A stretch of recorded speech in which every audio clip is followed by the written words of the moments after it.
All right, we're reviewing Shoot 'Em Up, and with a name like Shoot 'Em Up, this has got to be some stupid shit. No, it's not stupid shit so much as it's a comedy. And it's a comedy told through the language of ultraviolence. It is just gunplay and jokes told in a way that, if you ever grew up watching John Woo movies and the really great action films like Die Hard or The Professional or Assault on Precinct 13 or whatever ultraviolent movies you enjoy, this is a movie that does not want to be serious and it wants to make you laugh with just how over the top it can get. I heard they killed somebody with a carrot at the beginning of the movie. Two people. Oh, he kills people with carrots all through the movie. What is he like Bugs Bunny or some shit? Actually, he is. He even says, "What's up, Doc?" He walks around with always biting off of a big ass carrot, and he uses it several times to kill people or pull triggers. This movie does not take itself seriously at all. You figure that out when it opens up. The guy ends up protecting a woman and her baby, and he has to protect the baby through the whole movie by killing lots of people. And so he shows up to find himself a lactating hooker. And from that point, the movie just gets weirder. What do you mean from that point? That's like 10 minutes into the movie. It was about 2 minutes into this film when the first bullets are fired, and from then on it just really doesn't stop, from Bugs Bunny references to just shit that, nobody, John Woo's looking at it going, oh, come on. This is goddamn dickerous. Now this is, and you are very racist. Speaking of John Woo, this is what happens when you sit up either drunk or high or flying on meth or whatever, and you're watching Hard Boiled, and you get to the end sequence where Chow Yun-fat is saving all those babies in the hospital and firing bullets everywhere, and you're like, I want to watch a movie where it's just this for an hour and a half. And I tell you that was the biggest influence for this film. This is the first film since Hard Boiled that compares to Hard Boiled.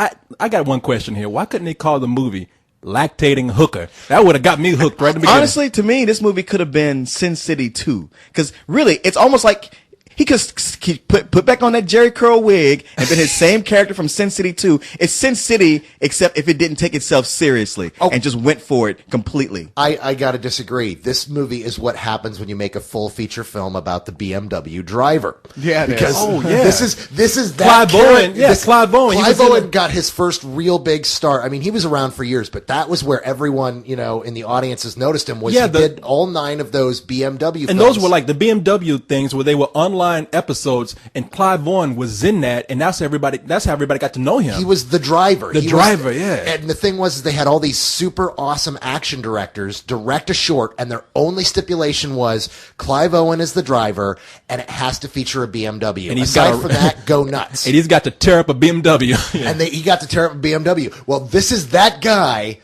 hanging out in a street corner when a bunch of guys show up to kill a woman, and he doesn't know why. He's just got to save her and her baby, and then it just goes for an hour and a half of that. Let's talk for a minute about the villain here, who is one of the reasons this movie is so great. Paul Giamatti? All people, Paul Giamatti, who has been admittedly slumming it a little bit lately, to say the least. Yeah, the Nanny Diaries. I know. Come on, man. We're like, what are you doing, man? But regardless, and he's a part trying to get paid. Yeah, wait. You're going to ask why he would be in a movie with Scarlett Johansson? You are going to ask why he would appear in a movie with Scarlett Johansson? Yeah, there's no love scene. But he's a voice of a villain in an animated Rob Zombie movie coming up, even. Yeah, don't ask me what the hell's going on. Oh, he's Dr. Satan. That's what it is. But anyway, Paul Giamatti here just chews up every bit of scenery there is, and he's awesome. But I'll tell you one thing. I did want to reach up there and pop this zit he had next to his nose the whole goddamn movie. He had a zit on his nose? Zit right next to his nose the whole movie. It had to be intentional because it was there through the whole thing, but I kept going, God damn, I want to pop that thing.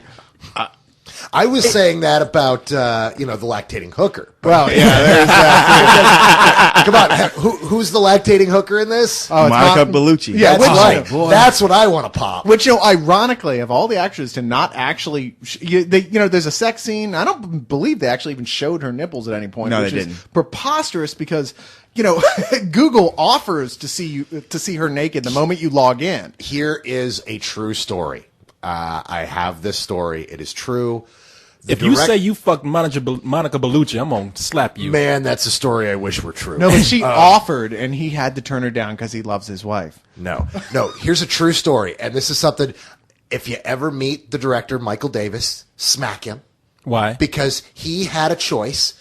There's a joke in a scene that he had, or he could show that joke, or the way the editing and the flow of the scene went, he could show Monica Bellucci topless. And he went with the joke. You know what? That's not a slap. That's me putting a bullet in your ass right there.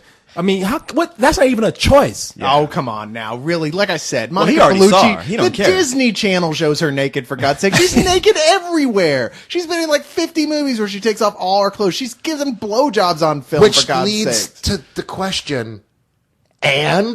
The point is, like, are you really going to walk out of a theater pissed off if, like, somebody like Jenna Jameson is in it, you don't see her boobs? Oh, no, I wonder what Jenna Jameson's boobs look like. You know what? This bitch better not be trying to pull this I'm an actress shit right now. You know? Oh, with this movie, I don't think she could. I don't think it's anybody one of those where you go like, wow, sweetheart, you are hot. But stick with your native language, because English ain't really working for you here. No, they needed subtitles. I mean, you guys are going fucking nuts over this movie, and I gotta admit, it was crazy and it was funny at times, but I ain't no way I'm gonna sit here and tell you this is a good movie. It's pretty goddamn stupid. Oh, but what's wrong with that? then? No. Come on now. There's a point where, like, I mean, you have to surrender to it. I mean, at first it's like, okay, I want to have fun with it. At the same time, I don't want to be insulted. Now, at one point, it just got so crazy. I just threw my hands up and said, okay, fine, dude, whatever. Okay, I'll drink the Kool-Aid too. Which part of the trailer and the title, Shoot 'em Up, left you confused as to this maybe being a serious drama that might be for plausible? about half of it, I thought, hey, this is no more implausible than the last Die Hard movie. But then it completely jumps the shark at one point. But then I was riding the shark with it after a while. I'm like, hey, I ain't gonna be the only one sitting here not laughing. You brought up the most important delineation about this film. The way to find out whether or not this film is for you is to watch the trailer. And if the trailer makes you go, oh my God, that looks so awesome, I want that to be an hour and a half of that and nothing else, this movie is for you. If you go, I like Clive Owen, and it looks kind of neat, but I hope the movie isn't an hour and a half of that, this movie is not for you. It's very true. Okay, you remember that episode of The Simpsons where Homer got a gun and he used the gun to do everything, turn the light switch off and change the channel on TV? That's what Clive Owen does in this movie. Yeah, that's true. Really? He does. Yes. He uses with a gun. like cut the umbilical cord when the baby's born. Are you serious? I'm Don't dead spoil serious. that. That was an awesome scene. Come on, wait a minute. You act like that's a twist or something. That ain't No, that's a huge joke in the movie. It's a big joke. But it's a big early. moment. It's like in the first 5 minutes he does that. But that's one of the things that That- does tell you right from the start. Yeah. This is what this movie's going to be like. That's the only reason I say it, because it's like, that's a barometer. It's like, if you hear something like that, if to you you're going, cool, this is your movie. I'm sorry. No, but if you about to ask a question like I see you doing, maybe not so much. No, I'm just gonna say they might as well just have Clive Owen take a shit and wipe his ass with the gun. he did that too. That would have. Dude, not to kill Corey. That would have been so awesome.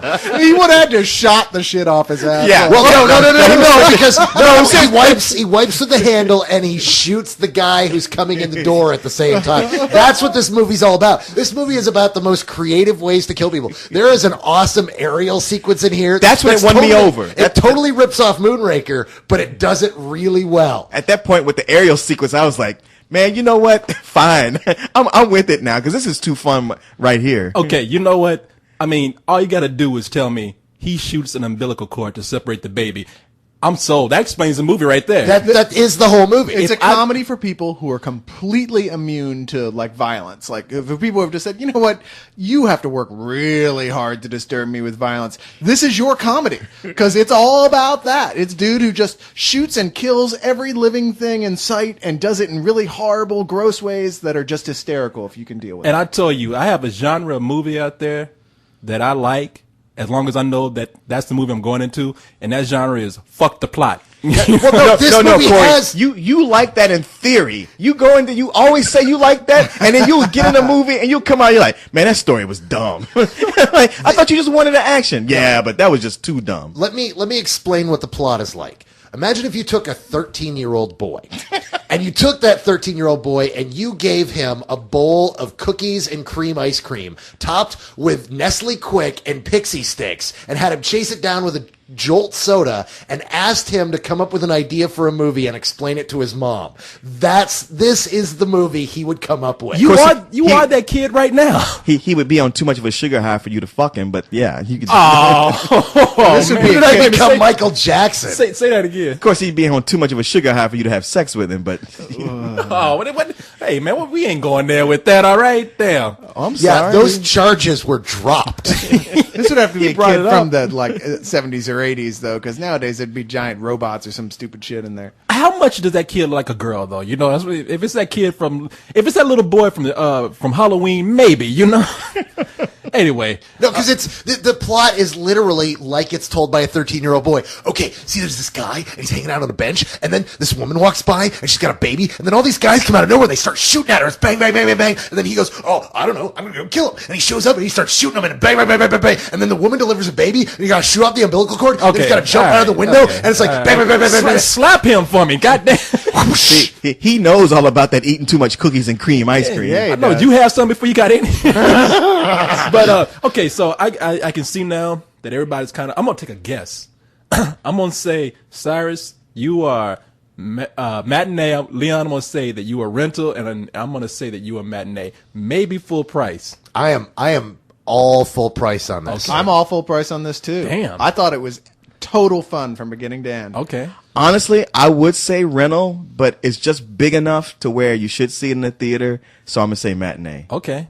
All right. Well, damn, I don't know how to close with this. I mean, I didn't see the movie, so I ain't got nothing to say. But Well, I don't know. Maybe we all shoot each other. I'll tell you, there is one thing I didn't like about this movie, and I thought that they really go for the thing that should be in every big stupid action movie: the one-liners. The one-liners and the are one-liners horrible. suck so bad in this movie. awesome. They're awful. They're so but they're bad. almost they're so awful that in some after the third or fourth one, you're like, they're intentionally trying to make these not funny. Dude, even with that intention, they were still really bad. They were like somewhere groaners. Arnold Schwarzenegger's going to see this and start gagging. Yeah. No, he's going to be going, "That was a great idea. I can't believe I didn't use that line in my brilliant films in the 80s and 90s.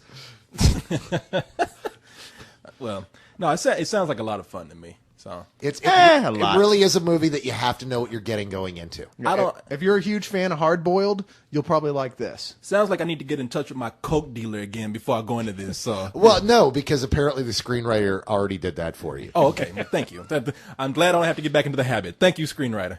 Who wrote this anyway? Michael Davis. Michael. Okay. No, there's actually really I mean, I can tell an interesting story about this, how this came to be. That's okay. Damn. No, I'm kidding. Go ahead. No, Michael Davis is the director. And he's 13 years old.